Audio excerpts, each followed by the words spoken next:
Maswerteng tanghali po mga ka-STL. Narito na po ang resulta ng STL Isabela para sa araw na to, first draw.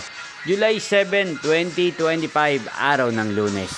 Naway ang mga natayan nyo po mga numero kanina ay manalo nawa ngayong tanghaling ito, 1 PM. Kaya't kunin nyo na po ang inyong mga ticket. Narito na po ang resulta.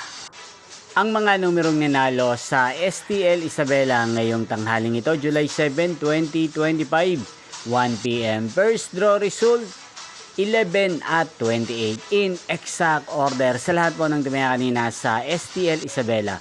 Para sa first draw ng 11 at 28, congrats po sa inyo, panalo po kayo. At ngayong tanghaling ito sa STL Isabela, atin pong i-shoutout si Ate Jane ng Isabela na nanonood po sa channel na to. Shoutout po sa inyo, Ate Jane. Sana po iswertein din ang mga numerong tinatayaan nyo sa STL Isabela. Inyo pong napanood ang resulta ng STL Isabela. Magkita-kita pong muli tayo mamayang 7 PM.